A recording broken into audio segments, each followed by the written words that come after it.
Ayaw sabihin sa akin ni Cecil kung sino nagbigay sa kanya ng impormasyon. Kung sino binayaran niya. Mahalaga pa ba yun, Lester? Wala na yun. Tama. Buti pa siguro mag-isip tayo ng bagong pagkakakitaan. Wanted ka pa rin, Lester. Saan naman tayo maghahanap ng bagong pagkakakitaan?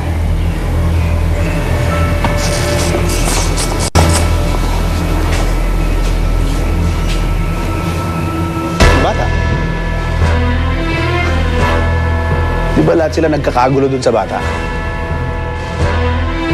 E di sa puntiryahin natin. Kikita tayo. I'm so happy na nagkita-kita na kayo ulit. Buo na ulit ang pamilya nyo. Plastic ka? Magpakatotoo ka nga! Hey, I'm just trying to make conversation here. Si Nino. Naugulang pa ang bata. Pal ka kasi. Paula! Bigyan natin siya ng konting panahon, Gwyneth. I can talk to him. Huwag na. Baka lalong maguluhan lang ang bata. Hindi naman kasi maguguluhan yung bata kung hindi ka nagsinungaling sa kanya in the first place eh. Hindi naman ako magsisinungaling kung noon pa lang, tinanggap mo na na anak mo si Nino. Ikaw ang mas nakakaalam sa bata. Kaya alam mo kung anong makakabuti para sa kanya. Papaliwanag ko lahat yan sa tamang panahon. Salamat.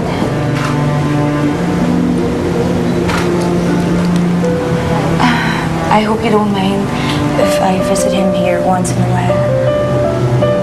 Sige, ikaw ba? Sige. Hihintayin ko na lang kung kailan tanggap na ako ng anak ko. Sige. Sige.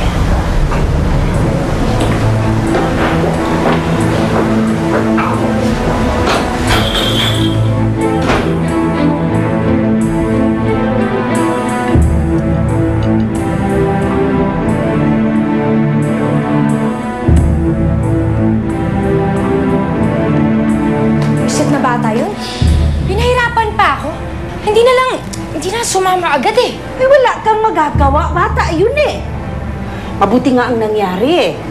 Pag pinalabas ito, makikita ng mga tao ang ginagawa mong sakripisyo. Kaya, kapag dumadalaw ka doon, kailangan ipakita mo na mahal mo siya, ha? Alagaan mo siya, pagsilbihan mo siya, ha? Para makuha mo ba ang audience sympathy? Do I really have to do that? Talaga namang bata ito, oh. Simula pa lang yan. Kapag nandito na siya, mas marami kang gagawin para sa kanya. Kaya nga, habang wala pa siya, mag-practice ka na. Hirap naman kasi. Wala kasi akong role model eh.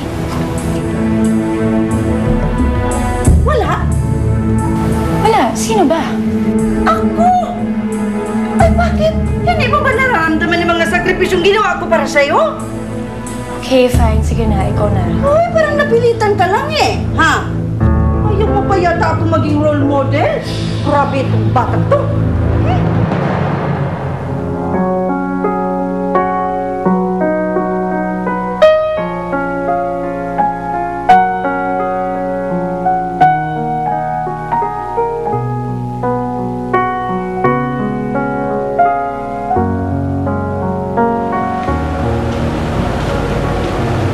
Oh, ano naman ang iniisip mo dyan?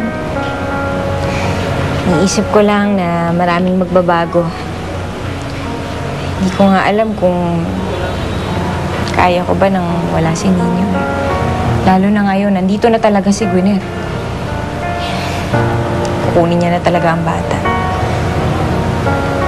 Eh, kung ako lang, di ko talaga ibibigay kay Gwyneth ang bata, no? Sa tingin mo, yun ang dapat kong gawin? Oo naman. Sabi ni attorney, may laban ka. Pero nagkasundo na kasi kami ni Gwyneth eh. Iurong niya ang kaso dahil nangako ako na ibibigay ko na sa kanya si Nino. Ibibigay mo nga. Pero dapat ipakita mo kay Nino na ikaw mas karapat-dapat niyang piliin. Baka naman mas maguluhan pa ang bata niyan. Eh, magulo na nga ang sitwasyon eh. Lilinawin mo lang ang mga choices na. dapat talaga ipakita mo na mas karapat-dapat kang piliin kaysa kay Gwyneth. Iparamdam mo sa kanya